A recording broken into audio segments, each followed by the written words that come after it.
Buongiorno e ben ritrovati con la nostra prima edizione anche oggi in questa domenica 21 agosto insieme per raccontarvi quello che accade nel nostro territorio e staremo insieme fino alle 13:30, la cronaca, la politica, l'economia, ma è la cronaca in primo piano e questa prima parte è dedicata purtroppo, viene da dire ancora una volta, agli incidenti stradali, alle tragedie sulla strada. Ne parleremo fra pochissimo e la saluto con Romina Ceccato. Buongiorno. Buongiorno, grazie a voi sempre per l'invito che mi fate. La Presidente dell'Associazione Alba, Luci sulla buona strada. Ne parleremo fra pochissimo perché intanto ci sono da dare degli aggiornamenti di cronaca. Purtroppo un'altra tragedia, questa volta ai confini con la Marca trevigiana, a Porcia, nel Pordenonese. Un ragazzo di appena 15 anni, Giovanni Zanier, residente a Pordenone, è stato travolto da un'auto mentre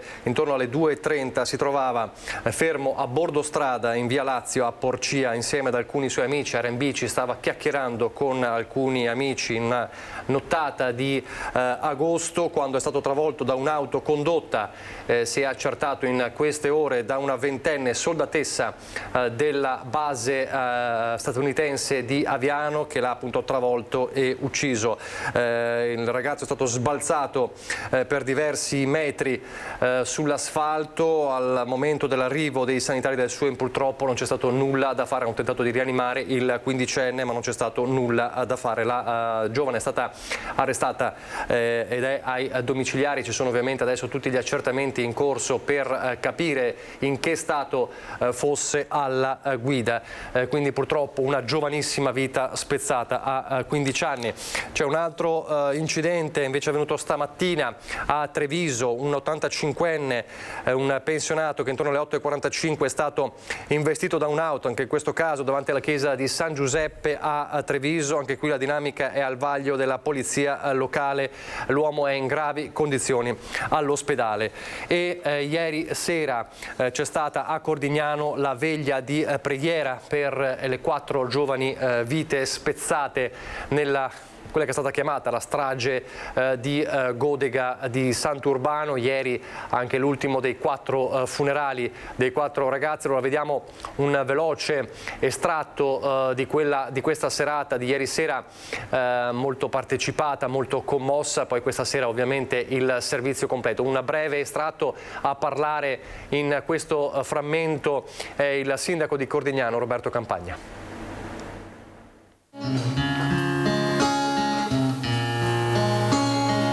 Face was strong by an inner proof. You saw her bathing on the roof. Her beauty and the moonlight over to yours. She talked like death to the kitchen chair. She broke your throne and she kept your hair and mouthed it.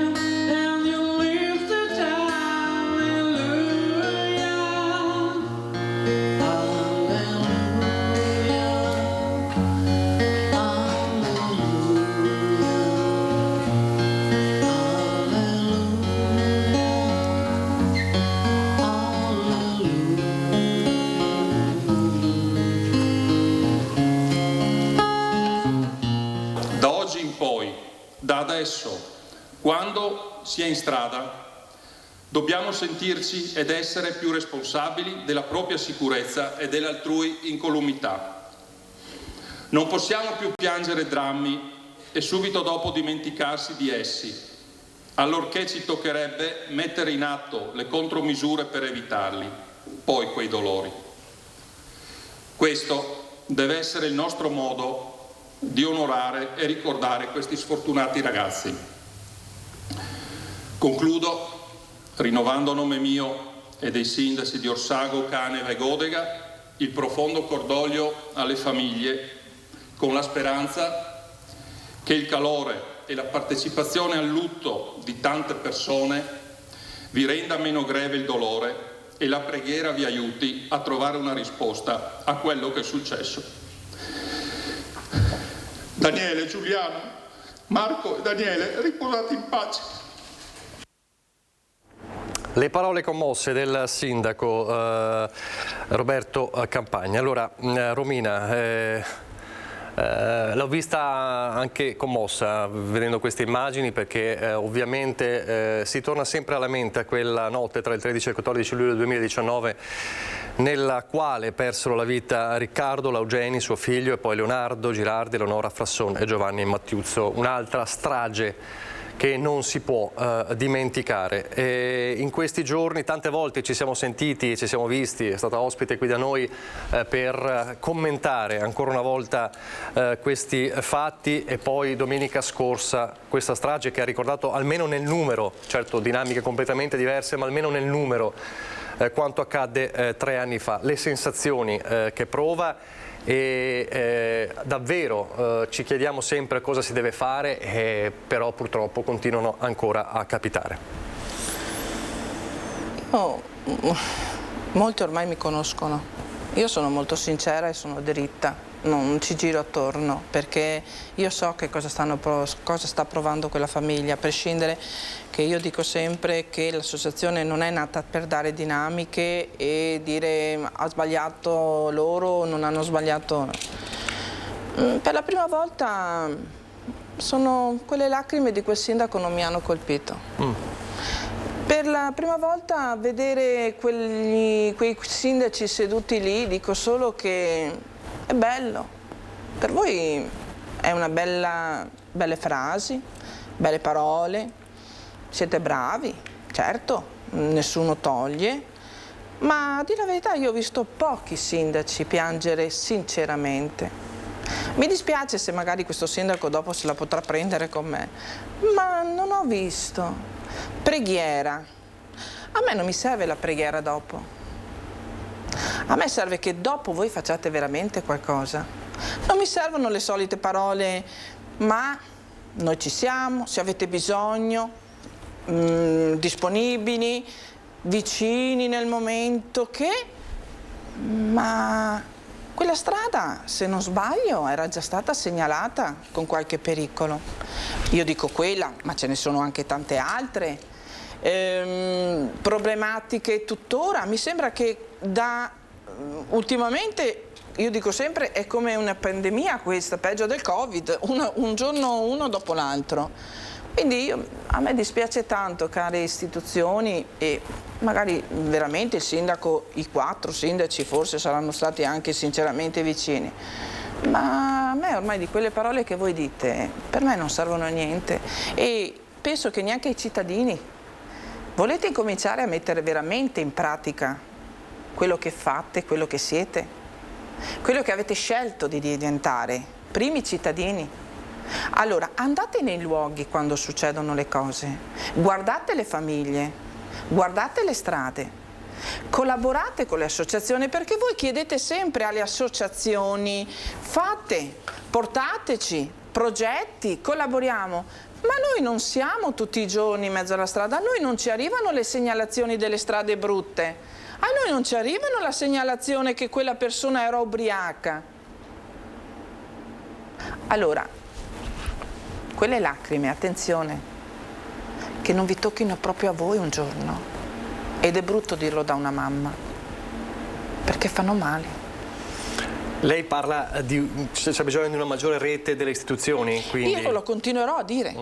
Io sono, e l'ho detto anche le altre volte, continuerò a dirlo fino a che verrò qui, e anche sulle altre reti dove vado, sarà una palla al piede. Se voi insieme, istituzioni, e lo ripeto, voi siete il nostro trampolino di lancio. Ai ragazzi manca qualcosa. Non dico che non sbagliano, non dico che non è colpa anche dell'alcol, non sto dicendo di no, ma ci sarà, dobbiamo trovare un modo per arrivare a questi ragazzi. Non possiamo, i ragazzi non scenderanno mai in piazza se io faccio un evento come associazione e lo coinvolgo, ma se insieme alle amministrazioni cerchiamo di fare qualche sensibilizzazione, ci uniamo insieme a scuola, l'ho detto anche prima, anche a scuola, alle elementari, alle superiori, nelle autoscuole, mettiamo adesso... Ci sono tanti segnali, cioè quando fai la teoria hai 1000 domande con 1000 tranelli. Date 3 risposte ma giuste, fate un po' meno teoria e un po' più pratica sulle strade dove c'è la confusione, dove c'è il pericolo. E poi un'altra cosa, qual è il problema di mettere, perché mi sia stata risposta anche questo a me, è uno shock, non si può fare, sulla strada dove c'è il pericolo mettere una macchina disastrata. È uno shock quello? Sì, certo, è vero, è uno shock di 5 minuti, ma quando torni a casa? Quando tornano a casa queste famiglie? Quando torniamo a casa noi? Quindi lei è Quello è uno d'accordo un po' con la campagna shock che dovrebbe ripartire in questi mesi? C'è questo progetto della Regione per tornare anche a livello di social, quindi per essere un po' più vicini ai ragazzi, di campagne shock? Allora, Servono? io l'ho letto dal Presidente, che io rispetto perché io sono qui grazie a lui che mi ha spinto a fare questa associazione, quindi ha voluto. E non posso dire nulla. Sì, io sono d'accordo. Ma sono d'accordo che la Regione, prima di arrivare, ci sono dei passaggi, cioè c'è le amministrazioni e la Regione, quindi incominciamo noi intanto col piccolo e poi andiamo verso di là, perché non lo so quando partirà quello della Regione, domani, dopodomani, non si sa. Allora lo facciamo noi intanto, perché ieri un altro di 22, oggi in altri 2. Cioè, mi sembra che non è che stiamo andando a passeggiare. Peraltro siamo anche vicini alle elezioni, è anche un problema di politica nazionale, introdurre nella scuola una vera e propria educazione stradale servirebbe, qui è materia nazionale. Io infatti dico sempre, secondo me bisognerebbe proprio obbligare, andare contro e farlo diventare obbligatorio l'introduzione dell'educazione stradale, obbligatorio fare dei corsi anche durante l'anno nelle superiori, nelle scuole.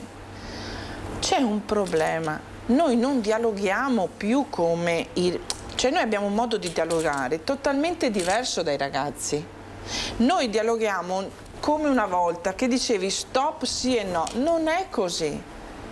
Io non sto dando colpa neanche ai genitori perché sono anch'io mamma, sono la prima a dirlo, ma teniamo presente, 18 anni, non sanno guidare. Allora io mi faccio una domanda, perché io lo dico sempre a tutti quanti, attenzione che quando ci si mette in macchina, la bicicletta, quello che è, non ha bisogno del cervello. Ma siamo noi che abbiamo bisogno del nostro cervello, ma in mano abbiamo una pistola ed ha un proiettile che è già pronto a sparare, ma non la sappiamo adoperare perché nessuno ce l'ha insegnato. Allora vogliamo incominciare a insegnare come si fa, che cosa si può fare. Ma io lo ripeto, le associazioni possono portare 1000 progetti in amministrazioni comunali, fare 1000 cose. Ma voi? Fatelo voi per prime, dimostrate. Anche il sindaco di Meolo che sta combattendo di mettere un autovelox in quella strada del Treviso Mare. Mandate quel messaggio che l'autovelox, perché a noi l'autovelox è una cassa, viene passato come cassa. Sì, come cassa dei comuni. Cassa, bene. Allora, non posso farlo io come associazione, dire no, non è vero, perché sono creduta fino a un certo punto. Voi dimostratelo che non è come una cassa, ma è come un piccolo mattoncino per mettere in sicurezza, per evitare altri giovani. Perché la prossima volta, ve lo giuro, se succede dalle mie parti, vado io a prendere le amministrazioni e le porto lì dove succede l'incidente, perché a me ormai, è vero, mi commuovo, ma il dolore ce l'ho dentro, me lo porterò fino alla fine, ma vi faccio vedere il dolore vero. Se neanche questo non vi basta, allora davvero dovete provare, per provare e capire che cos'è. È bello stare lì alla veglia con la fascia il giorno dopo. Nel frattempo però qualcosa si riesce anche a fare. Sì. Vedo che lei ci ha girato, se lo facciamo vedere, questa iniziativa. Ci racconta questa iniziativa di Jesolo del 24 agosto? Sì, sono stata contattata dal sindaco di Jesolo Christopher De Zotti e dal sindaco di Caorle perché insieme alla polizia locale e altre associazioni sempre motoristica con le moto, di l'Avis e tutte quelle strutture che riguardano un po' la sicurezza, si può dire, stradale, e scendiamo in piazza adesso abbiamo fatto prima Caorle, poi adesso facciamo Jesolo, poi ci sono altri posti, andiamo in piazza qui e facciamo provare ai ragazzi che cosa significa dei sensori, degli occhiali anche, come se fossi straubriaco a seguire una linea, mettendo anche delle cuffie insieme a delle autoscuole guide appunto che ci aiutano a collaborare per questo, per far capire che cosa provi quando vedi e che cosa senti appena togli questo, che è il rimbombo della testa. Quindi io l'ho provato, ho preso tutti i birilli, mi avrebbero ritirato la patente immediatamente. È meglio capire sul campo, insomma, concretamente cosa accade. L'ultima cosa che le chiedo, parlava anche delle mamme e delle famiglie, a quelle mamme, a quelle famiglie lei cosa dice? Adesso non c'è vita per noi, perché dicono, io sono sicura che adesso loro diranno, e lo dico anch'io tuttora, non sto dicendo di no, non è giusto, vorrei morire, manca. Però bisogna mettere un attimo una mano sul cuore e pensare che i nostri figli non avrebbero voluto che noi ci lasciassimo andare. Quindi io vi dico solo, nel mio modo io contatto, le altre mamme mi contattano e scambiamo 2 o 3 paroline per telefono, oppure ci troviamo e cerchiamo di consolarci tra di noi, ma cerchiamo di fare rete. Perché noi abbiamo provato il dolore, uniamoci insieme e dobbiamo imparare a sopravvivere, ma per rispetto dei nostri figli che amavano la vita. Grazie allora, grazie a Romina Ceccato per essere stata con noi, per la sua testimonianza, per il suo appello, anche per le parole forti che ha usato. Insomma, devono essere un monito davvero anche agli amministratori, perché insomma è necessario. A me dispiace, ma io sono così. Certo, deve continuare a essere così, insomma, deve portare avanti anche la sua battaglia. Anche perché, cari istituzioni, cari parlamentari, cari politici, quello che ho dentro io è il dolore più grande che una madre possa avere. Quindi anche se voi mi chiudete la porta, non mi rivolgete le parole, non condividete un post che magari una mamma mette o fate quello, non mi fate male, anzi mi date ancora di più la forza per andare avanti. Grazie davvero a Romina Ceccato per essere stata con noi. Adesso noi torniamo a parlare invece di un'altra vicenda e parliamo di un altro tema, quello della insicurezza nelle nostre case. Vediamo l'intervista che ha realizzato la nostra Valentina Visentin ieri con l'83enne che è stato picchiato insieme alla moglie malata e rapinato in casa a Padova. Sentiamo le sue parole e poi avremo un ospite al telefono importante per ricordare i 15 anni di un evento che ha cambiato il nord-est. Lo vediamo in servizio. Grazie Romina Ceccato. Grazie a voi. Posso sapere intanto come sta e come sta sua moglie? Moglie è in ospedale di nuovo adesso, perché l'hanno dato, io sono farmacista, conoscendo alcuni medici mi hanno dato la possibilità di portarla a casa e ogni giorno, un giorno alterno, portarla per l'attacco, perché ha tutto l'omisoma sinistro completamente viola, ha degli ematomi spaventosi, l'hanno riempita di cazzotti da matti. Nonostante i lividi sul volto e la costola rotta, Paolo Piotto racconta con lucidità la rapina subita giovedì sera e i suoi pensieri sono tutti per la moglie 79enne costantemente monitorata dai medici in queste ore. La donna è stata colpita al volto dai 4 banditi che hanno fatto irruzione nella loro villetta di via Asiago a Padova. Quando si è trovato faccia a faccia con i rapinatori armati di pistola, Paolo, farmacista in pensione, ha avuto solo un pensiero: proteggere la moglie già gravemente provata dalla malattia. Mi sono messo a gridare forte, mi hanno messo, vede, questa è la pistola che hanno puntato. E dei metodi che stanno dando dei buoni frutti. Mi sono messo a gridare e dico: ma tu hai la mamma. E se tu hai la mamma comporteresti in questa maniera qua, riempendo di cazzotti questa signora anziana? E questo l'hanno un po' smarrito, per questo mi è servito con un po' di prendere fiato. La colluttazione iniziale è stata terribile. Ha attaccato e si è difeso, ma ha anche tentato di far ragionare i banditi. Continuava a dirmi soldi, soldi, soldi. A loro interessavano solo soldi e basta, solo soldi. E allora dico, senti, ma con calma, dico, guarda che noi siamo pensionati, mia moglie ed io siamo pensionati e la pensione arriva in banca. Vai in banca, vai a prenderti in banca se riesci, dico. Non trovando i soldi, alla fine hanno rubato una collanina d'oro e le fedi nuziali. Negli attimi concitati e violenti della rapina, Paolo è stato anche trascinato in casa, i segni visibili sulle ginocchia. Poi verso la fine è stato incappucciato e legato. Quando ha sentito finalmente il silenzio ha capito che i ladri se n'erano andati. Così ha bussato alla colf che dormiva al piano di sopra e ha chiamato le forze dell'ordine. Abbiamo un sistema d'allarme che basta solo tenere sempre tutto chiuso.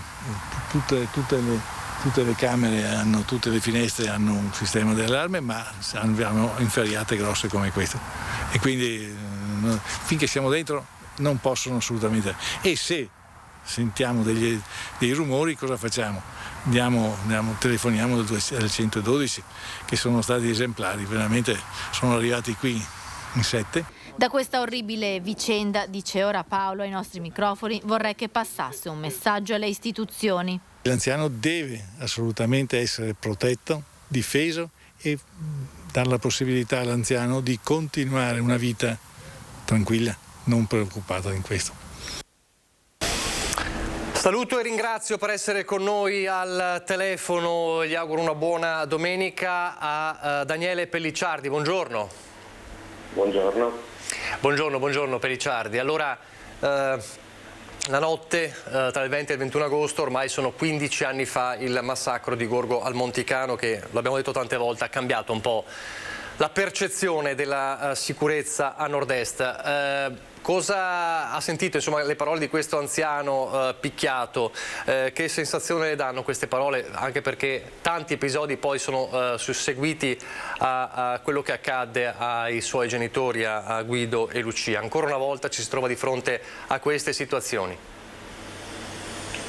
Sì, praticamente sono passati 15 anni e non è cambiato nulla. Comunque io auguro ai due signori anziani, insomma, che gli è andata bene, ha potuto raccontarlo, questo è la loro fortuna. La sfortuna è che si sono trovati appunto davanti a queste 4 persone, però comunque sono riusciti a sopravvivere, quello che non hanno potuto fare i miei genitori. Comunque, detto, 15 anni e siamo di nuovo sempre con gli stessi problemi, sempre con le stesse paure. È un po' difficile vivere così. Ecco, 15 anni, che sensazione ha lei 15 anni dopo? L'abbiamo sentito tante volte, insomma, ogni anno lo ricordiamo, però uno ha la sensazione che dopo che passano diversi anni il dolore magari si lenisce, invece non è così. Verso dei genitori non è così. I miei genitori li penso tutti i giorni, sono sempre qua.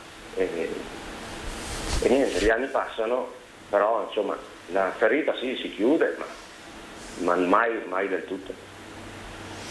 Questa sera ci sarà la messa per ricordare i suoi genitori, alle 18:30, è così?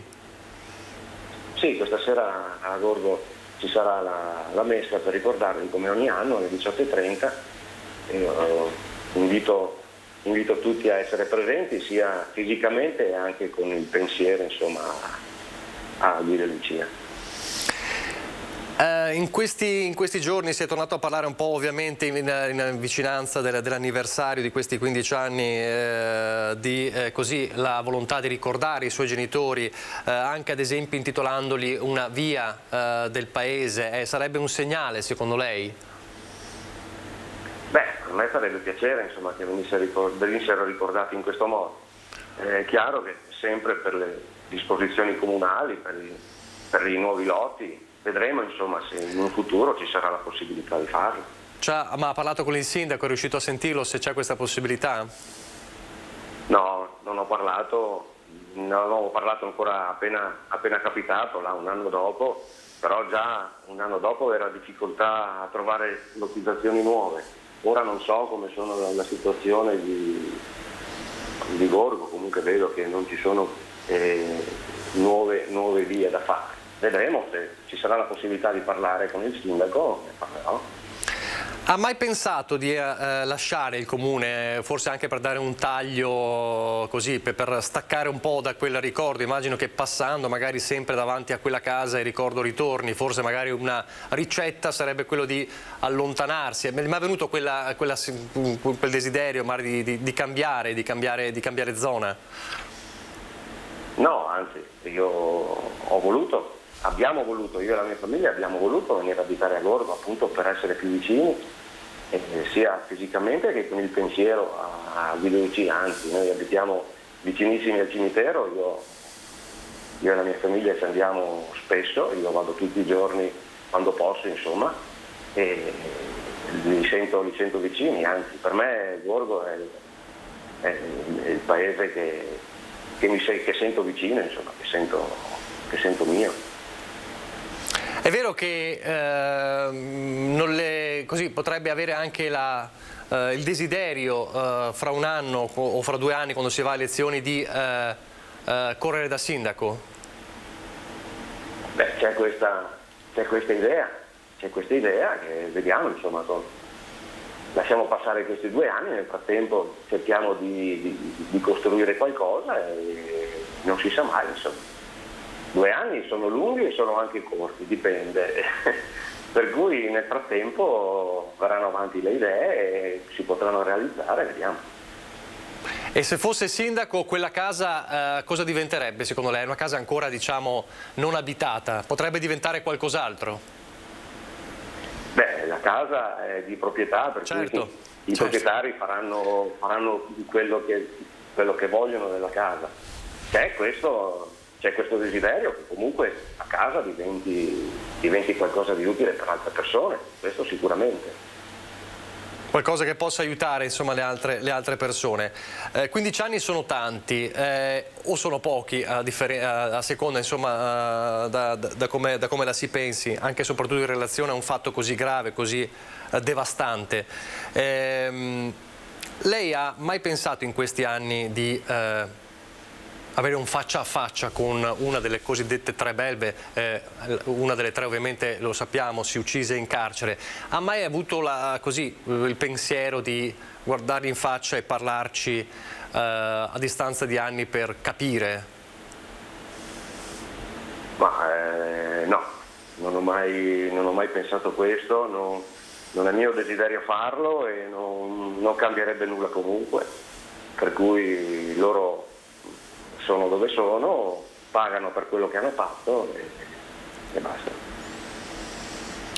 15 anni dopo, qual è la parola che le viene in mente quando pensa ai suoi genitori e quando pensa a quella notte? Ma la parola che mi viene in mente e che mi hanno sempre insegnato è i valori della famiglia. E pensando a quella notte ti vengono tanti dubbi su cosa avresti potuto fare di più di quello che c'è stato fatto, insomma, niente altro. Grazie davvero allora a Daniele Pellicciardi per essere stato con noi in questo ricordo doveroso di Guido e Lucia. E quindi stasera 18:30, lo ricordiamo, la messa nella chiesa di Gorgo, insomma, per partecipare a un ricordo e a una commemorazione di queste 2 persone. Grazie davvero Daniele Pellicciardi e buona domenica. Grazie, buona domenica. Grazie davvero. Allora, fra poco cambieremo tema e andremo a parlare di politica. C'è molto da parlare sul fronte della politica, perché ormai le liste si stanno chiudendo per questa campagna elettorale davvero anomala. L'hanno detto, insomma, la campagna elettorale estiva sulla spiaggia sotto l'ombrellone. Prima però di andare in pubblicità e poi cambiare argomento, vi faccio vedere queste immagini che riguardano tante segnalazioni che ci sono state nel nord-est, anche nella Marca trevigiana, anche nel nord Italia, insomma, di una sorta di UFO che è stato avvistato. In realtà non era un UFO, ma lo diciamo adesso, insomma, anche ai tanti che hanno scritto anche nella nostra redazione. Tante segnalazioni nella serata di ieri per uno strano manifatto luminoso, lo vedete, queste sono alcune fotografie nel cielo notturno, una serie di luci allineate in orbita, una quota non troppo elevata, che hanno fatto pensare a qualcosa, davvero a un oggetto volante non identificato, come viene detto. In realtà diciamo, il mistero è stato risolto abbastanza presto, perché le luci appartengono a Starlink, che è una costellazione di satelliti artificiali per l'accesso a internet satellitare globale.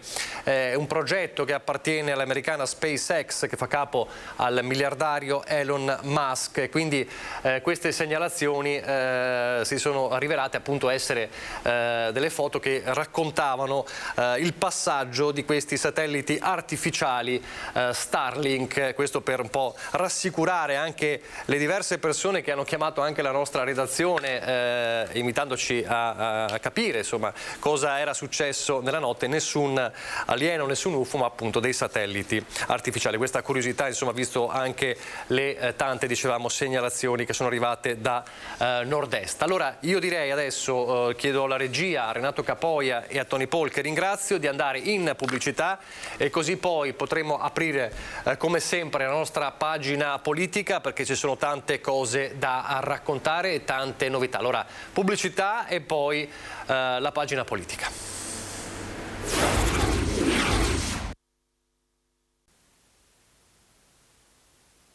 Ho qui alcune bollette di alcune aziende. Ad esempio, un'azienda del settore plastica nel maggio dell'anno scorso pagava 15.358 euro, quest'anno stesso mese 24.316, quindi una bolletta di 14.300 euro in più, che non è cosa di poco conto, Non è cosa di poco conto. Sarà un autunno difficile per tutte le aziende, per tutte le famiglie, dalle grandi alle piccole imprese. Il costo dell'energia e del gas metterà in crisi il sistema produttivo. Nella lavorazione del legno sul gas da 1.151 euro a 4.600 euro, quindi 3.500 euro in più circa. Un'altra azienda piccolina, un'impresa artigiana, una carrozzeria per l'esattezza, energia da 550 euro a 850 euro, sono 350 euro in più al mese. Questa situazione ci preoccupa, sarà un futuro, dice Pozza, pieno d'ombre e nubi che andranno a gravare sui bilanci e sulla produttività. Al nuovo governo chiederà di mettere mano immediatamente a questa situazione, perché a lungo le aziende non potranno durare. Come potranno far fronte a questi aumenti? È difficile anche spalmarli nella produzione, nel senso che come fai a rientrare? Cioè, o porti degli aumenti molto alti e quindi rischi di andare fuori mercato, oppure lavori in perdita. Lavorare in perdita, quanto puoi lavorare in perdita? Puoi lavorare in perdita per un mese, forse 2, 3, ma poi se non ci sono alternative rischi di chiudere. Ci vuole un provvedimento. E qui ci vuole effettivamente un provvedimento che dia una mano, come sta facendo adesso anche la Germania. Ho visto che abbassa l'IVA nonostante la Comunità Europea dica di no, ma perché? Perché il sistema produttivo è a rischio. E guardate, la Germania, che è il nostro mercato più grande su tutti gli aspetti, guardate, la Germania dal punto di vista turistico, dal punto di vista del manifatturiero, è il nostro primo cliente, tra virgolette. Se rallenta la macchina tedesca, noi saremo veramente nei casini. Scusatemi questo termine, ma è giusto per farvi capire quanta preoccupazione c'è. Allora, nelle parole del Presidente di Unioncamere Veneto, insomma, lo scenario nel quale ci troviamo mentre prosegue a sprombattuto la campagna elettorale, sono davvero le ultime ore, insomma, le ultime 24 ore per chiudere definitivamente le liste. Saluto e ringrazio allora i nostri ospiti di oggi. L'onorevole Ingrid Bisa della Lega, buongiorno, vediamo se c'è, così facciamo il sound check, come si fa ai concerti. Buongiorno. Buongiorno a lei e un saluto a tutti i telespettatori. Correggetemi se sbaglio, allora candidata nuovamente alla Camera, ovviamente, è così? Sì? Benissimo. Non è ancora ufficiale perché il deposito delle liste non c'è, però insomma dai, un comunicato diciamo. stampa. Certo. Martina Cancian, Italia Viva, sempre candidata alla Camera, buongiorno. Buongiorno, grazie per l'invito. Assessore all'istruzione del Comune di San Biagio di Callalta. Giacomo Cusumano, Movimento 5 Stelle, buongiorno. Buongiorno a voi, buongiorno a tutti e tutte. Candidato alla Camera. Conferma. Candidato alla Camera. Esatto, conferma. Così è tutto un parrebbe, ovviamente fino non c'è l'ufficialità, domani sera diciamo alle 20 la chiusura definitiva delle liste. E poi saluto e ringrazio Michele Mognato, buongiorno, Articolo 1. Buongiorno a voi. Candidato al Senato invece? Sì, all'Uninominale di Venezia Rovigo. Esatto, qualche giorno fa il suo post in cui annunciava di aver accettato la candidatura. Allora, una notizia che è di poco fa, che riguarda insomma un protagonista anche del governo di questo governo, il ministro per i rapporti con il Parlamento Federico D'Incà, che ha annunciato in un post su Facebook che non sarà candidato alle prossime elezioni politiche del 25 settembre. Scrive in un post Federico D'Incà, il bellunese D'Incà, benché si sia aperta una discussione con il Partito Democratico nata dopo la caduta del governo Draghi e il mio addio al Movimento 5 Stelle, non sarò candidato alle prossime elezioni. Una scelta ponderata e necessaria, dice D'Incà, che rappresenta la mia idea di impegno e di politica, un'idea radicata nel territorio di appartenenza che parte dal basso, dall'impegno nelle piccole comunità, nel civismo, tra le forze del volontariato all'interno del tessuto produttivo del paese. Quindi non sarà candidato Federico D'Incà. È un po', e partiamo da qui e poi affrontiamo i vari temi, è un po' il momento del subbuglio, nomi, liste, è un po' trasversale, diciamolo, sia per il centrodestra che per il centrosinistra, un po' di malumore dei territori per alcune delle scelte sui nomi. C'è da registrare la fibrillazione anche in Forza Italia in queste ore, con Casellati in Basilicata, Bernini in Veneto, Dario Bondo, storico esponente di Forza Italia, ha detto lascio il partito. Bisa, che succede sul fronte di queste candidature, le scelte? Il malumore c'è, le basi non sono molto tranquille anche in Veneto, anche nella Lega. Ma allora diciamo che in ogni tornata elettorale, quando è il momento delle liste, c'è sempre insomma non dico subbuglio, però ovviamente con il taglio dei parlamentari questa volta la cosa è più spiccata, perché c'è la consapevolezza che io parlo ad esempio per la provincia di Treviso, non tutti i parlamentari, oggettivamente c'è un posto sostanzialmente per la ricandidatura, e in Veneto la volta scorsa come Lega avevamo fatto veramente un exploit, perché i numeri insomma li sappiamo, però alla Camera con la riduzione dei parlamentari e al Senato altrettanto, quando si parla insomma di qualche centinaia di parlamentari in meno, più di qualche centinaia di parlamentari in meno tra Camera e Senato, oggettivamente insomma la rappresentatività territoriale, i collegi si sono ampliati e quindi il numero di persone ovviamente anche nell'ambito del proporzionale sono diminuiti. I malumori ci sono sempre stati anche nelle altre tornate elettorali, e ovviamente ci saranno e ci sono insomma anche in questo. L'importante è che poi i parlamentari che verranno eletti facciano insomma tutto quello che è possibile per rappresentare al meglio il proprio territorio, questo è, e faranno anche quello insomma che i colleghi purtroppo che non potranno essere ricandidati avrebbero potuto fare. Mognato, è un problema di legge elettorale, e la legge elettorale diciamo aiuta i segretari di partito, come qualcuno dice, a candidare gli yes men? Ma è prima di tutto un problema di legge elettorale, perché questa legge elettorale non consente ai cittadini di poter scegliere. Gli elettori, le elettrici si troveranno dei nomi scritti sulla scheda, con nessuna possibilità di esprimere una preferenza, uomo o donna che sia, una doppia preferenza, come avviene per la regione, come avviene per il comune, come avviene anche al Parlamento europeo, e quindi questo è il tema. E poi una legge naturalmente che è un misto tra il maggioritario e il proporzionale, insomma, quindi non rappresenta né la volontà degli elettori che si possono esprimere né tantomeno i territori, e porta quindi i segretari dei partiti o i gruppi dirigenti dei partiti, quelli che sono, a nominare loro direttamente i candidati.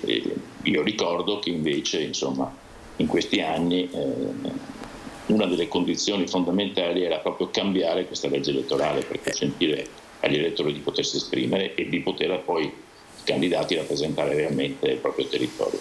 Resta la domanda sul perché non sia stato fatto. È una domanda che ci si pone ovviamente automaticamente. È una domanda legittima, giusta, ed è uno dei motivi per cui personalmente sono arrabbiato.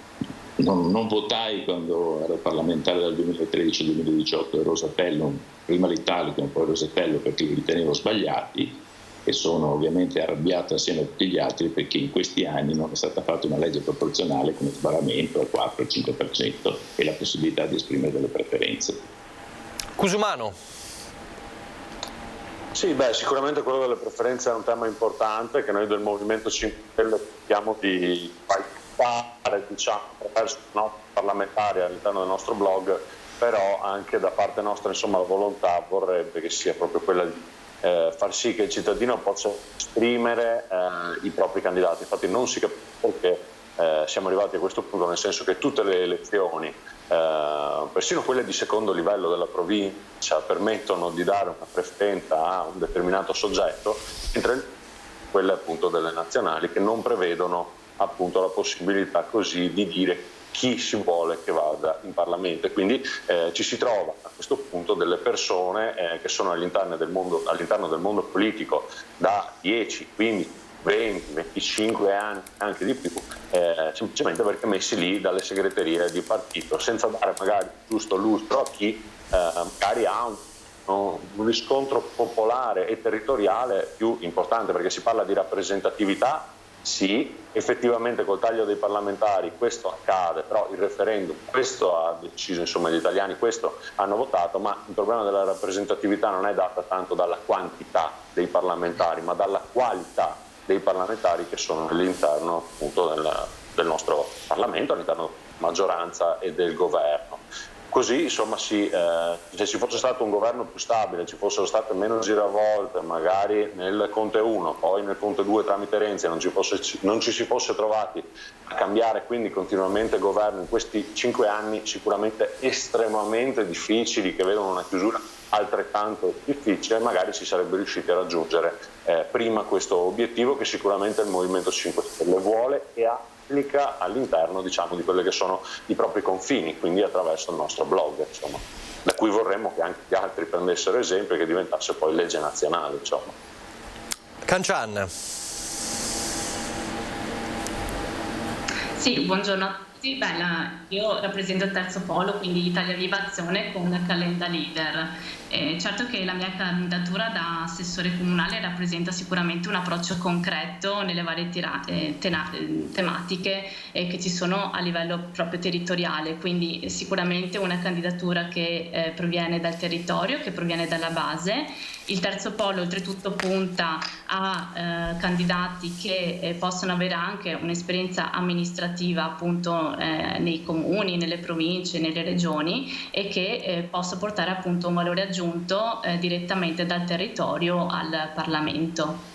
È d'accordo col fatto che deve essere la priorità, insomma, chiaramente ci sono tante problematiche da affrontare nei prossimi mesi, perché c'è, e ne parleremo fra poco, c'è da parlare di tassazione, di bollette, rincari, energia, l'ambiente, la transizione ecologica, quello che sta capitando e che è capitato nei nostri territori anche ultimamente rende pressante questo tema, ma siete un po' tutti d'accordo che il cambiare questa legge elettorale deve essere una delle priorità, perché altrimenti ci ritroveremo alla prossima tornata elettorale a fare un po' gli stessi discorsi?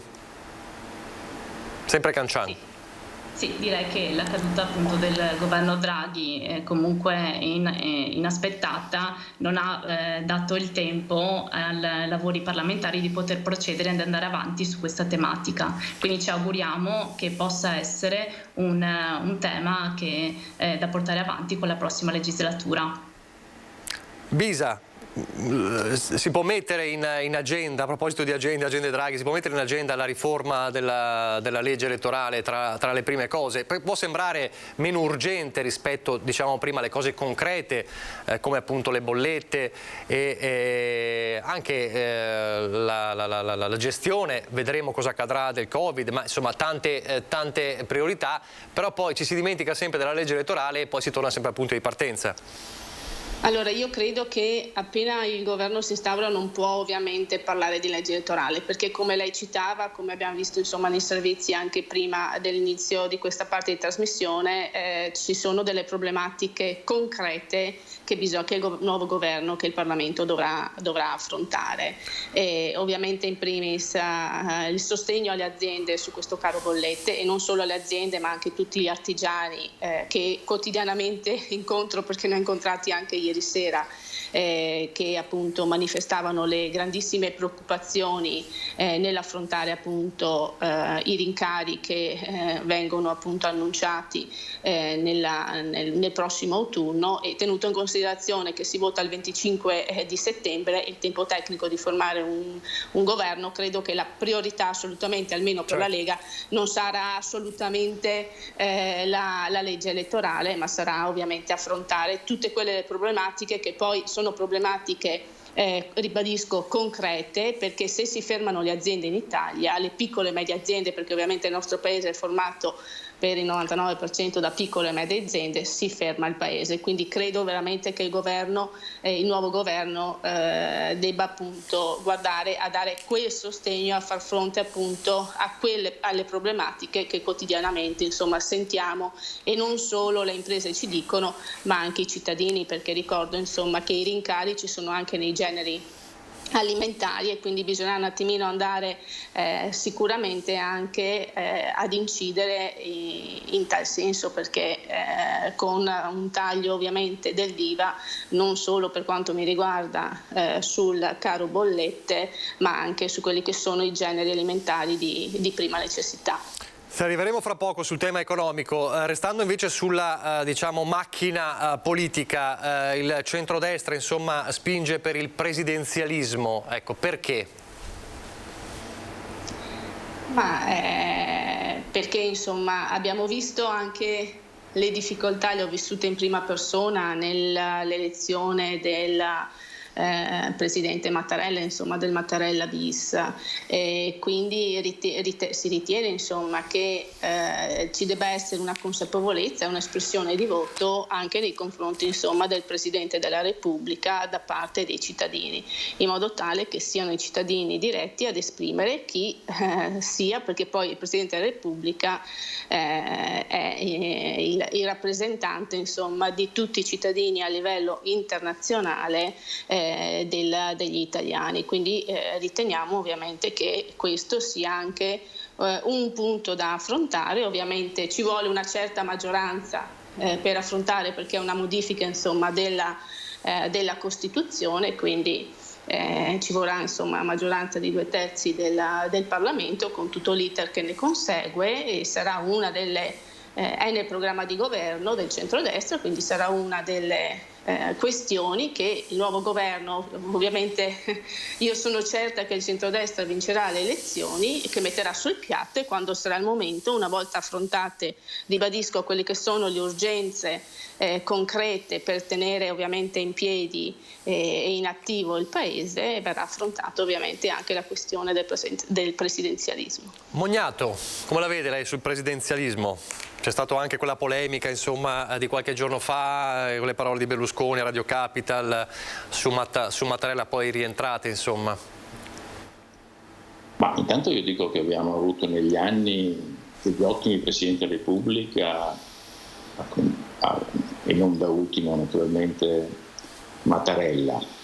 Ricordo poi che noi siamo una Repubblica parlamentare nata dalla liberazione, dal 25 aprile, dalla guerra di liberazione contro il nazifascismo, una Costituzione che è stata condivisa da un arco costituzionale,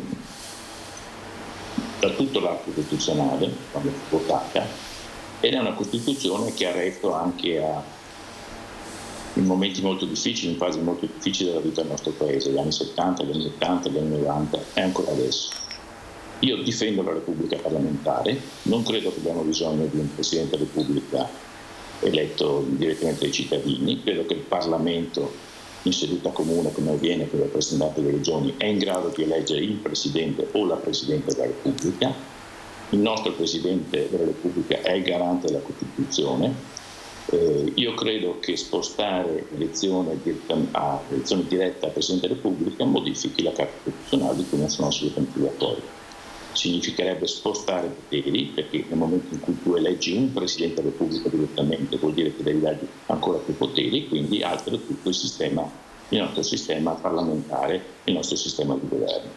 Per questo insomma io ritengo che se bisogna mettere le mani a qualcosa, bisogna mettere le mani alla legge elettorale, come è stato detto. E se posso aggiungere, visto quello che è successo in questi anni, siccome la legge elettorale è la legge più politica che c'è ed è la legge che regola la vita democratica di un paese, va fatta all'inizio della legislatura, perché una legge elettorale può condizionare ovviamente poi il risultato elettorale, e nel corso degli anni verso la fine della legislatura non c'è molta voglia di fare la legge elettorale, o comunque chi governa, centro-destra, centro-sinistra, a seconda di quello che sarà il nuovo Parlamento, poi cerca di fare una legge ad uso del suo consumo. Questo è avvenuto anche in passato, e per questo ritengo che la cosa più importante sarebbe, se si decide di cambiare questa legge elettorale, io credo che sia assolutamente necessario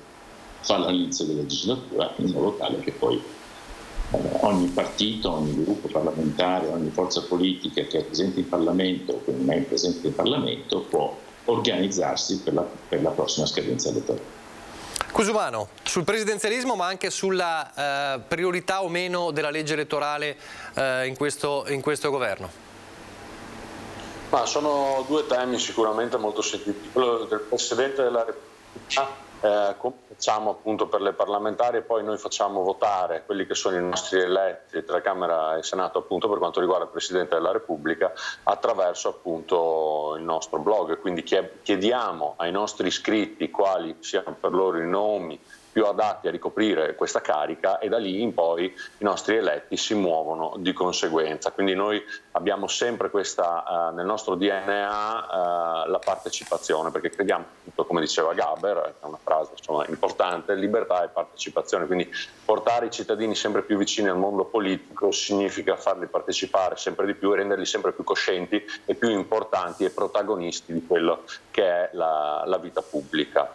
Detto questo, la legge elettorale dovrebbe essere rivista, soprattutto anche in virtù del taglio del numero dei parlamentari, ma anche riferita a quelle che poi sono le composizioni interne, e credo che sia esattamente come è stato detto poc'anzi uno dei temi che deve essere affrontato per primo all'interno del governo. È chiaro che il caro bollette è fondamentale e gli italiani stanno vivendo un periodo molto difficile, ma un tema non esclude l'altro. Credo che con un'ampia discussione si possa raggiungere un obiettivo che dia un governo più solido e che possa dare anche, diciamo così, una rappresentatività migliore all'interno appunto di Camera e Senato.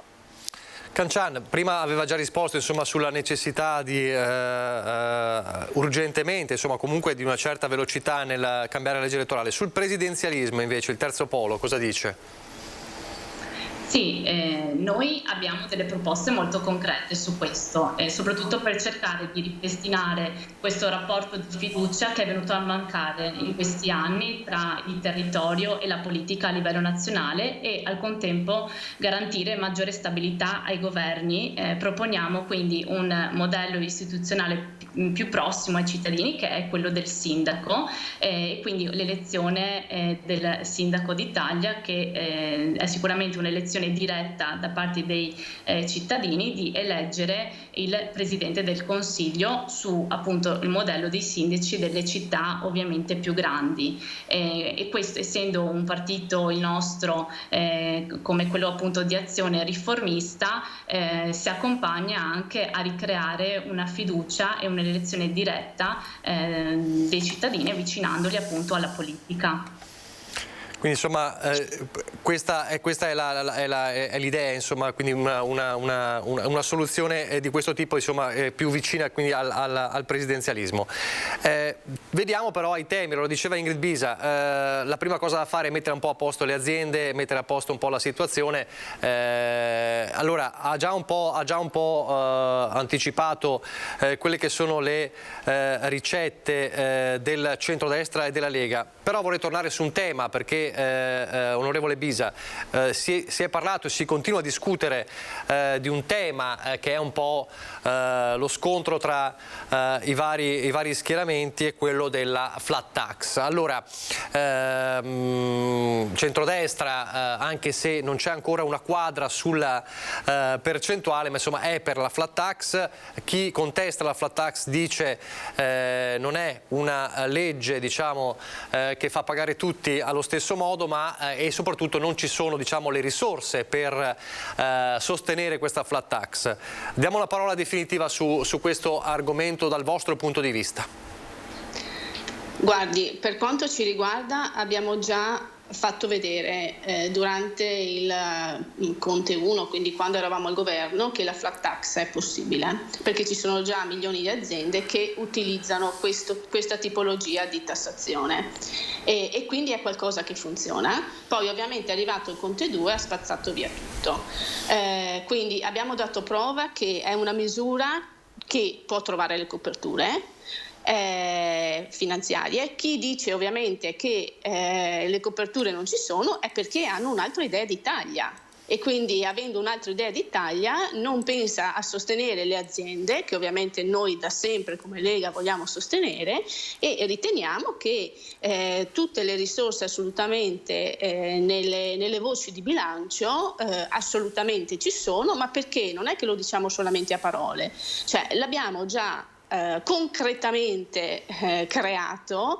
appunto quando eravamo al governo nel 2018, nel 2019, quindi è una misura assolutamente, per quanto ci riguarda, sostenibile, e che darà un aiuto non indifferente alle aziende, perché quando si parla ovviamente con gli imprenditori, la prima cosa che ti dicono è la tassazione ovviamente esorbitante. Nel Conte 1 abbiamo appunto iniziato l'applicazione con la flat tax per i liberi professionisti, insomma chi faceva impresa fino a 75.000 euro. Ovviamente contiamo di aumentare la platea, ma non solo, insomma daremo ovviamente, per quanto ci riguarda, molto più spazio ad una tassazione fissa, che non è vero che come si sente dire chi avrà ovviamente importi molto più ampi non pagherà assolutamente nulla oppure pagherà molto meno. È ovviamente sempre anche quella una tassazione graduale, sarà una tassazione graduale in base ovviamente a quello che è l'importo del fatturato. Quindi riteniamo che sia assolutamente una misura coperta a livello finanziario e a livello di bilancio, perché ripeto, è una cosa che già abbiamo fatto e concretamente sta in piedi, e quindi ovviamente la proponiamo come proposta per anche qui stare sempre al fianco delle imprese e dare una mano a quello che poi è l'indotto che tiene in piedi il nostro paese. Mognato. Sì, che ci sia un problema di copertura lo si legge nei giornali, lo dicono autorevoli rappresentanti dell'economia, e quindi non è solo un'invenzione o una polemica che può fare il centro-sinistra. Negli Stati Uniti d'America, se ricordo bene, all'epoca Reagan fu fatto la flex tax e poi si fece marcia indietro, quindi anche altre esperienze in giro per il mondo non hanno dato i risultati che magari il centrodestra, la destra auspica nel proporre questo sistema di tassazione. Io credo che il tema del fisco vada visto considerando anche un'altra questione. che è il tema del welfare, il welfare universale. Quando vi parlo di welfare universale significa scuola, sanità, servizi alle persone, assistenza agli anziani e tante altre cose. Ecco, questi sono beni comuni, diritti inalienabili per tutti i cittadini che abitano a Bolzano come a Pantelleria, e lo Stato, le regioni, che ovviamente hanno competenza anche su alcuni temi come la sanità, devono garantire a tutti i cittadini dei livelli essenziali per poter avere la sanità, per poter essere curati, per avere il diritto alla scuola. Allora, questi beni comuni sono finanziati attraverso il sistema fiscale. Così avviene, perché se non li finanzia il sistema fiscale, quindi la collettività, significa che noi andiamo verso la sanità privata, verso la scuola privata e tanto altro. Allora, mettendo insieme queste due questioni, fisco e beni comuni, welfare universale, noi dobbiamo costruire un sistema fiscale che sia equo. Per quel che ci riguarda, per quel che mi riguarda, il sistema fiscale equo significa una fiscalità orizzontale. Uno che prende 15.000 euro deve pagare come l'altro che prende 15.000 euro, che sia un lavoratore dipendente che sia un lavoratore privato, e quindi una fiscalità orizzontale, un'equità orizzontale. L'altra questione, l'articolo della nostra Costituzione, il 53, lo dice in modo chiaro, la tassazione è progressiva. Questo significa che chi prende un po' di più deve pagare un po' di più, chi prende un po' di meno deve pagare meno. È la Costituzione italiana. Se si vuole cambiare la Costituzione italiana e quindi la progressività fiscale, certo si va verso la flat tax. Queste sono le questioni più importanti che io credo devono essere affrontate, così come c'è un tema legato alla lotta all'evasione fiscale.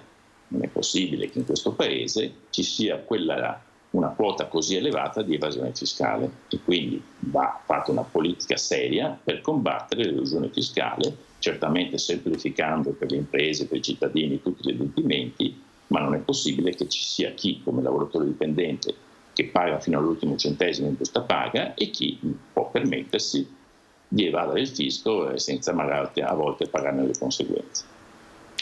Queste sono le questioni quando si parla di equità fiscale, con la quale io credo vale la pena riflettere e sulla quale vale la pena fare il pensierino. Io sono un lavoratore dipendente, attualmente la mia aliquota IRPEF è il 25%. Nella proposta mi pare, adesso poi non ho capito perché Berlusconi ha detto 23%, Salvini ha detto il 15%, insomma al di là pagherei molto meno e ovviamente ne avrei un vantaggio. Però io credo che il tema non sia solo il vantaggio di pagare meno tasse, ma sia assolutamente quello che dicevo prima, cioè garantire a tutti i cittadini, senza distinzione, il diritto alla scuola e il diritto alla sanità. Questo è il tema dominante, e soprattutto, torno al primo punto, nel momento in cui tutti pagano meno tasse, che sarebbe naturalmente auspicabile ma difficilmente realizzabile, tutti, c'è un problema di copertura e quindi bisogna trovare i soldi.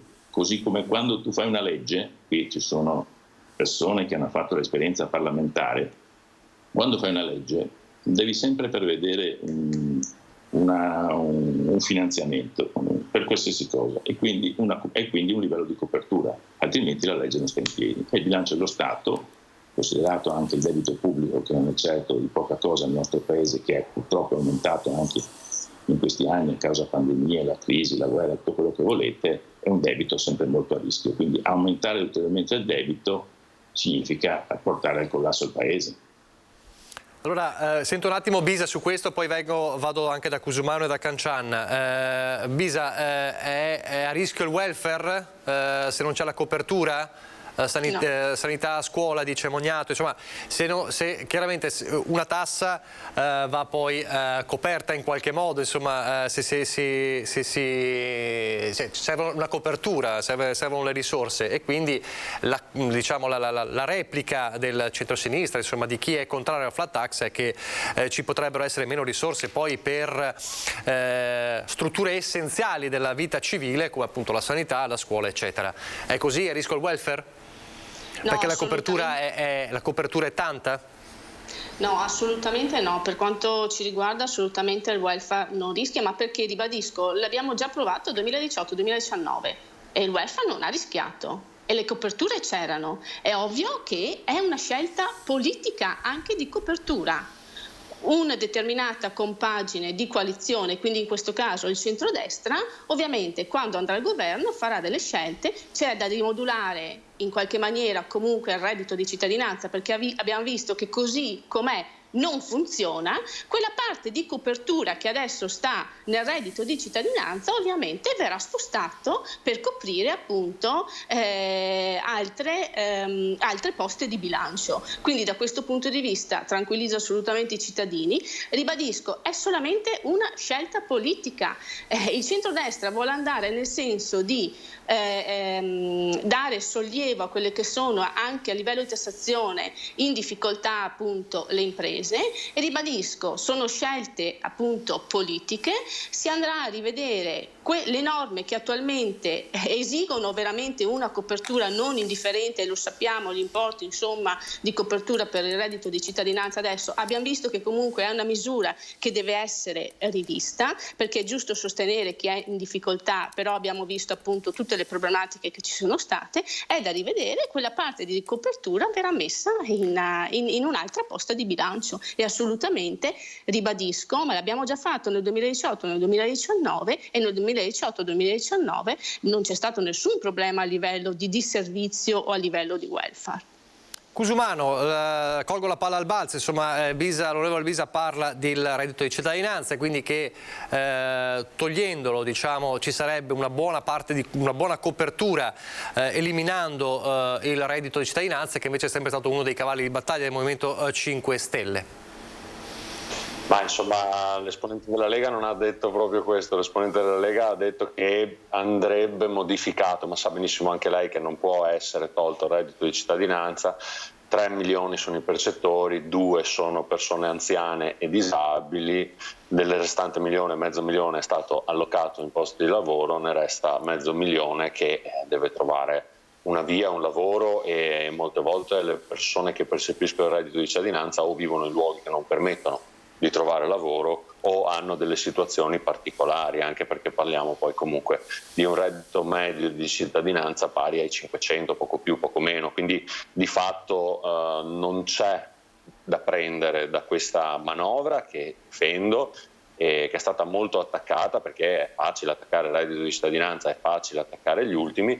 Bisogna invece fare un discorso sulla fiscalità, è giusto fare un discorso invece sull'evasione fiscale, pagare meno e pagare tutti. Io non credo che la flat tax sia la soluzione, credo che sia semplicemente una proposta elettorale, siamo durante le elezioni e il centrodestra dice queste cose, ma ovviamente non sono attuabili, perché la Costituzione, appunto come è stato detto prima, prevede già una gradualità nelle tassazioni, ovvero chi più guadagna più deve pagare, e su questo bisogna fare dei ragionamenti sicuramente legati a quelli che sono i controlli, quindi l'evasione fiscale, ma anche legati a quelli che sono gli extra profitti di alcune società. Ci sono dei periodi storici, penso all'ultimo quinquennio, quello che ha portato il mercato libero all'interno del mondo del gas e a quelle che sono tutti gli extra fatturati che hanno fatto le società di vendita. Ecco, allora avere delle società che fanno dei fatturati così alti e riescono comunque a godere di una tassazione che gli fa portare a casa tantissimi soldi che invece potrebbero essere ridistribuiti alla collettività, credo che questo sia un tema, sicuramente un tema difficile che deve essere rivisto insieme alle aziende, però le aziende energetiche non possono esimersi dal fatto che loro non sono delle società come le altre, ma sono delle società di servizi, perché danno un servizio a quello che sono i cittadini e sono dei servizi essenziali, quindi luce, acqua, gas.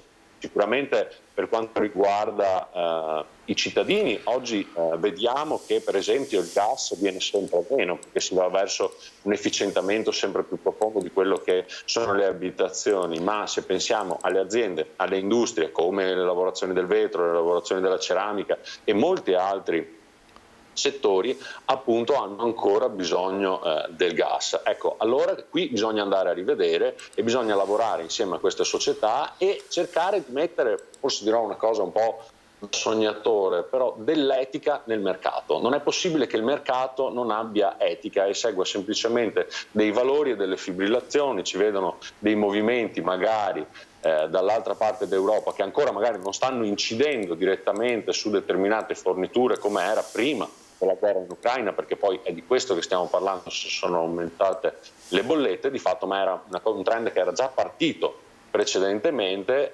Ecco, secondo me questo non è accettabile, nel senso la borsa deve essere collegata a quello che è la realtà e non può, per una dichiarazione o una situazione politica magari come è successo in Italia più volte quando abbiamo avuto il Conte 1, il Conte 2 e poi la salita di Draghi, che la borsa, lo spread salgono e scendono mettendo in ginocchio un intero paese. Quindi la borsa deve essere sicuramente più controllata, più regolamentata, perché queste oscillazioni poi alla fine vanno a ricadere tutte su quello che è il costo finale dei prodotti, quindi l'aumento del costo della vita di ciascuno di noi, e mette a grosso rischio anche l'esistenza di delle aziende che non riescono più a permettersi appunto le loro produzioni, le loro attività rispetto a quello che è, diciamo, il loro fare quotidiano. Pensiamo anche all'aumento dei carburanti che c'è stato nei mesi scorsi, aveva messo in ginocchio il mondo dei trasporti, il mondo degli autotrasportatori.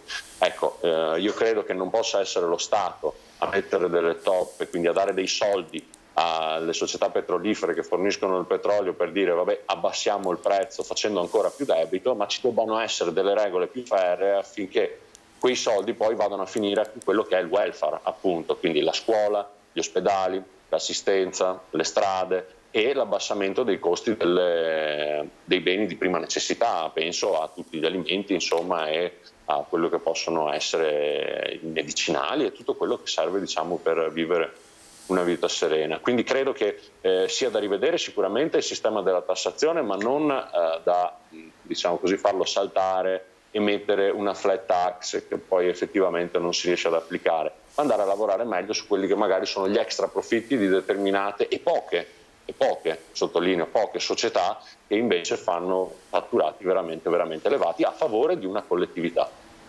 Cancian, invece, sulla flat tax, la cosiddetta tassa piatta, qual è la proposta del terzo polo? Insomma, cosa dice Italia Viva? Dovrebbe essere appunto un'aliquota unica per tutti. All'interno poi degli altri programmi elettorali c'è chi propone addirittura 18 aliquote. Noi siamo assolutamente per una proposta concreta, seria e realizzabile, e questo grazie anche al lavoro instancabile del Presidente della Commissione, l'onorevole Luigi Marattin, e proponiamo una nuova IRPEF che allo stesso tempo per arrivarci ci vogliono degli interventi mirati. Ad esempio ci vuole un minimo esente che lo Stato non ci tocca mai, quindi ad esempio se guadagni 20.000 euro paghi le tasse su 10.000 euro, se ne guadagni 30.000 paghi le tasse su 20.000 e via dicendo. Quindi sui primi 10.000 euro lo Stato non deve mettere le mani, perché sono quelli con cui appunto un cittadino può vivere. Sotto i 10.000 euro lo Stato ti aiuta se ti impegni e se lavori, quindi è l'esatto contrario del reddito di cittadinanza. Infatti noi stiamo e siamo per riformarlo totalmente. Non possiamo inoltre trattare in modo diverso i lavoratori autonomi da quelli dipendenti, facciamo quindi una detrazione uguale per tutti, che sia ovviamente decrescente con il crescere del reddito. Una volta arrivati a compimento di questa semplificazione di interventi ci possono bastare appunto 3 aliquote IRPEF, e queste sono proposte concrete, serie e realizzabili, e deve essere anche uno dei punti di forza del prossimo governo. Allora, andiamo in pubblicità. Sì, c'è qualcuno che voleva replicare? No, mi sembrava che ci fosse qualcuno che volesse replicare. Allora, andiamo in pubblicità, poi parleremo anche di un altro tema importante. Si può davvero arrivare a un'autonomia energetica, quindi bollette, caro bollette, come arrivarci, transizione ecologica, ambiente, fra pochissimo.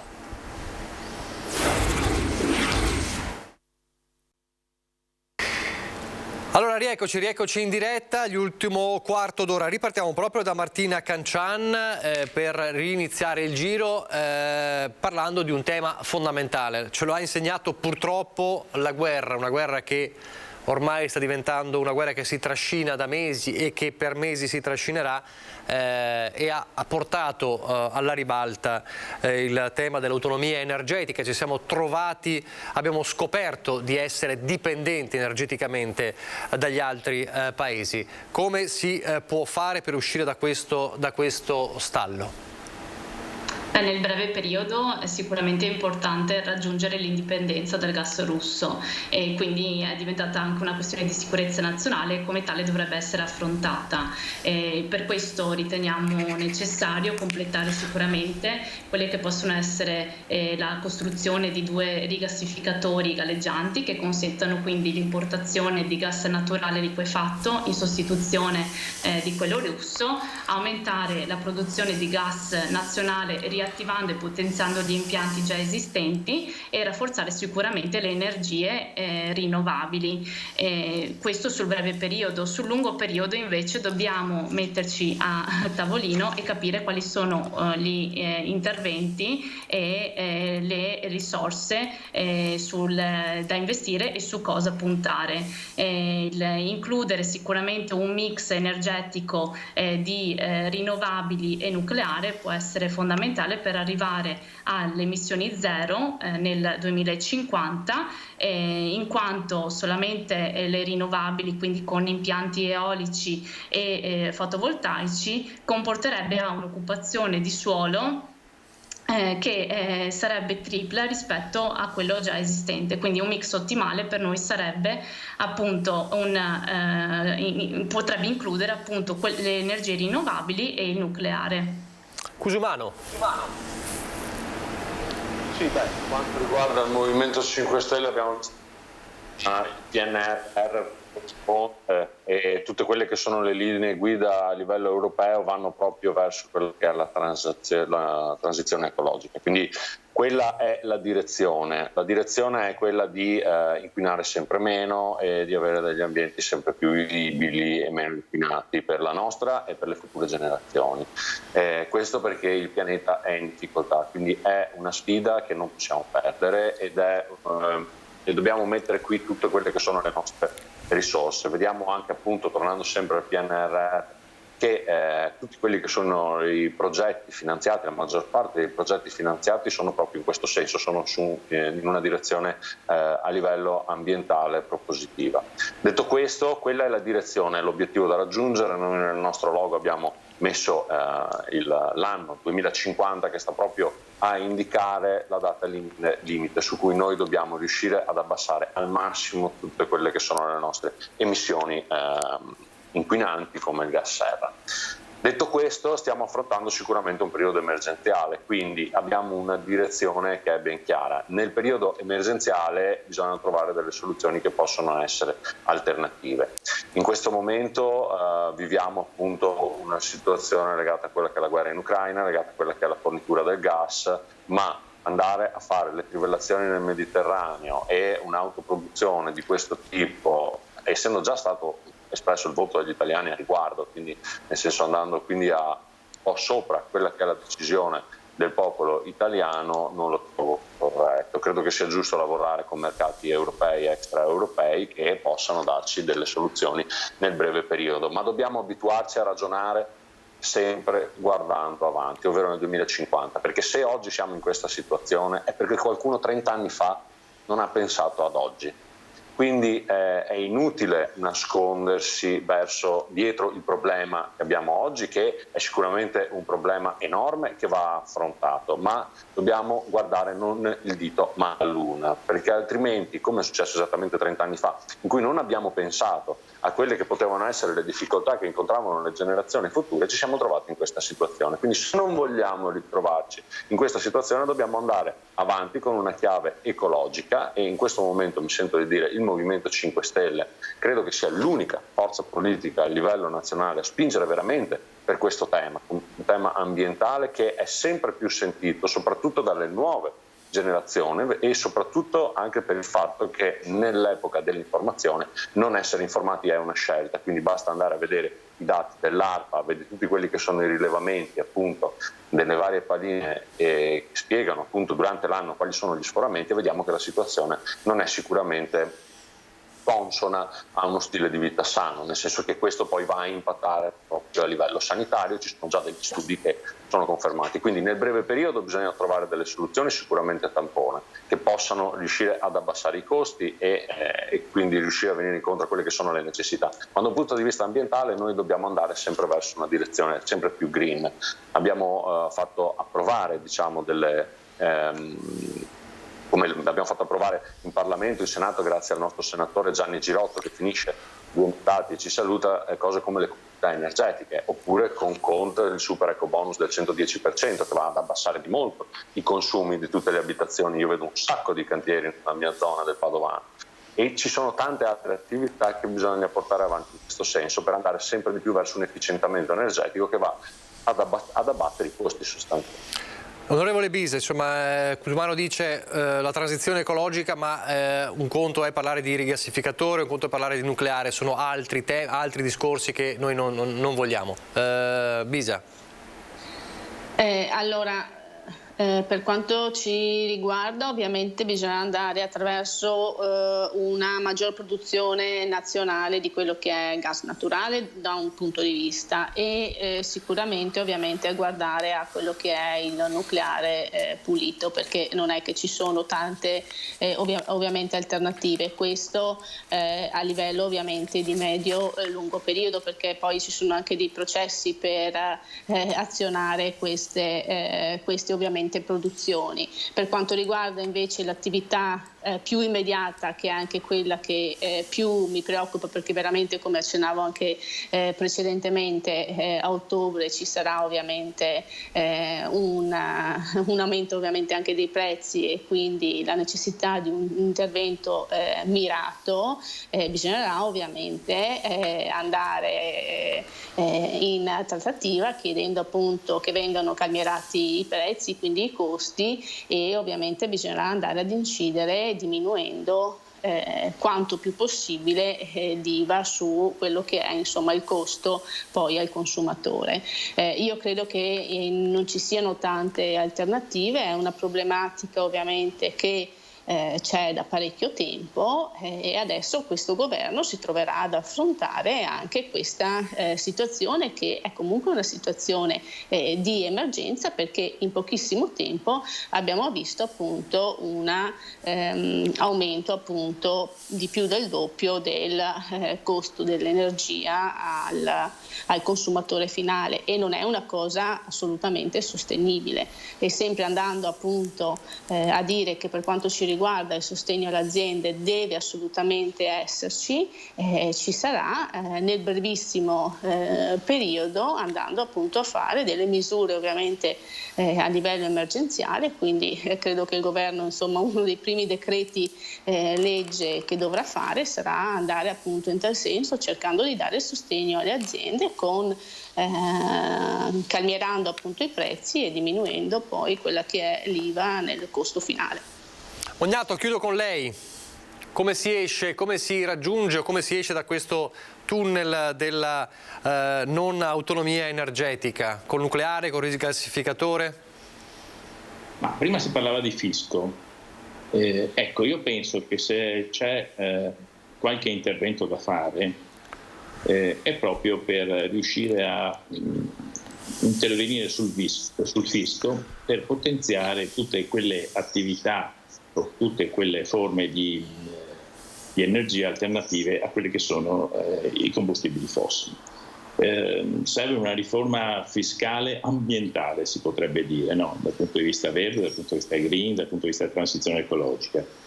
Se ci sono risorse, e ci devono essere, così come in qualche modo ci sono state negli ultimi mesi del governo Draghi, CGA in queste ore ha dato anche dei dati a riguardo, noi dobbiamo intervenire per il sostegno alle famiglie e alle imprese rispetto ai costi energetici che ci sono, che rischiano di creare un problema serio dal punto di vista delle disuguaglianze, della povertà delle persone, naturalmente con ricadute anche sul lavoro delle imprese e quindi sui lavoratori. Quindi fiscalità, aiuti alle imprese in questa fase, e bisogna trovare un meccanismo europeo su cui noi dobbiamo spingere di più, per cui ci sia un tetto per quel che riguarda il prezzo del gas, e dobbiamo lavorare per il controllo dei prezzi, il tetto del prezzo del gas, ma per una diversificazione che è energetica, e quindi tutta la questione per quel che riguarda la transizione ecologica, e soprattutto noi non dobbiamo nel medio-lungo termine passare dalla dipendenza del gas con la Russia a quella di altri paesi di cui c'è una oggettiva instabilità politica, e quindi rischiamo comunque di non risolvere i problemi. E quindi da questo punto di vista dobbiamo investire di più su quelle che sono tutte le energie rinnovabili. Io non perderei tempo nel riproporre energia nucleare, che è già stata bocciata dai cittadini in 2 referendum, e soprattutto, ammesso e concesso che si possa fare, ci sono dei tempi lunghissimi, e quindi se ne parlerebbero fra 20-30 anni, oltre che il problema non da poco di dove si collocano le centrali nucleari. Quindi questi sono gli interventi da fare, di risparmio energetico, di efficienza energetica, di aiuto alle imprese, e soprattutto investire naturalmente nelle fonti rinnovabili, incentivando anche un modello diverso di sviluppo nelle nostre città. Bisogna trovare il modo di potenziare il trasporto pubblico, di potenziare la ciclabilità nelle nostre città, e quindi da questo punto di vista ridurre anche l'uso dell'auto e quindi anche il consumo naturalmente della benzina, del gasolio e quindi di queste fonti. È un lavoro importantissimo, ma è un lavoro assolutamente necessario, perché rispetto a quello che vediamo tutti i giorni, l'emergenza climatica, non possiamo più perdere tempo, e da questo punto di vista questa emergenza va affrontata, l'emergenza climatica va affrontata insieme all'emergenza lavoro, e quindi ci deve essere una grande alleanza tra ambiente e lavoro. Le ripercussioni che può avere tutto il settore automobilistico, dovuti naturalmente all'innalzamento del prezzo del petrolio, benzina e tutto quello che consegue, ma anche le decisioni assunte in tempi europei dall'Europa per superare ovviamente e andare verso l'elettrico, ci comporta il fatto che noi dobbiamo costruire un grande patto tra ambiente e lavoro, quindi tra le forze produttive, tra le forze del mondo del lavoro, e sui temi ambientali, perché dobbiamo costruire il futuro e non lasciare un pianeta distrutto alle nuove generazioni. Bene, grazie. Allora siamo in chiusura. Io ringrazio l'onorevole Ingrid Bisa, Martina Cancian, Giacomo Gusumano e Michele Mognato per essere stati con noi. Ci risentiremo ovviamente da qui al 25 settembre più di una volta, mano a mano che ci avvicineremo alla data delle elezioni. Grazie per essere stati con noi. Chiudo, e in qualche modo anche il tema delle bollette, del risparmio energetico entra nella cronaca. Chiudo con la stessa notizia con la quale abbiamo aperto questa prima edizione. Abbiamo raccontato di questa purtroppo ennesima tragedia della strada, è successo a Porcia, a poca distanza, insomma ai confini con la Marca trevigiana, di questo ragazzo di 15 anni, Giovanni Zanier, che è stato travolto e ucciso da un'auto condotta da una ventenne soldatessa della caserma di Aviano, della base scusate di Aviano, travolto a una rotonda. Ebbene, tra le cause accertate dai carabinieri, ovviamente oltre alla alta velocità non commisurata alla pericolosità del tratto, perché c'era una rotonda, tra le cause ci sarebbe anche la scarsa visibilità, e a quanto apprende l'ANSA, il municipio il comune di Porcia aveva, proprio per risparmiare sulla bolletta della pubblica illuminazione, come tanti comuni stanno facendo, aveva spento i lampioni dalle 2 di notte. Ricordiamo, il fatto è successo alle 2:30 in alcune zone del comune di Porcia, anche in quella zona dove si trovava la rotonda. Quindi in un certo senso anche questa scelta purtroppo entra all'interno della dinamica della tragedia che è avvenuta questa notte a Porcia, con lo spegnimento anche dell'illuminazione pubblica che ha reso difficile la visibilità in zona. È davvero tutto per questa prima edizione. Vi ricordo questa sera alle 19:30 il telegiornale di Treviso. Arrivederci.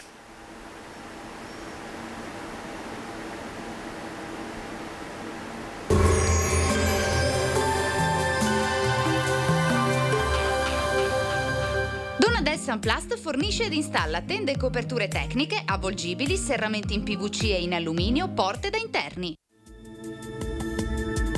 Benvenuti al meteo. Previsioni per domenica 21 agosto.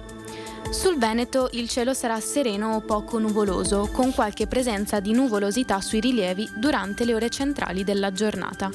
Non sono previste precipitazioni. Temperature minime comprese tra i 17 e i 21 gradi, massime tra i 28 e i 32 gradi. Sul Friuli Venezia Giulia tempo prevalentemente soleggiato su tutta la regione. Possibili velature nelle parti centrali della giornata. Temperature minime tra i 18 e i 22 gradi, massime sui 30-31 gradi. Sul Trentino Alto Adige tempo stabile e molto soleggiato. Non sono attese piogge o rovesci temporali. Temperature minime sui 17 e 18 gradi, massime oscillanti tra i 30 e i 31 gradi. Dal meteo di Antenna 3 è tutto, arrivederci.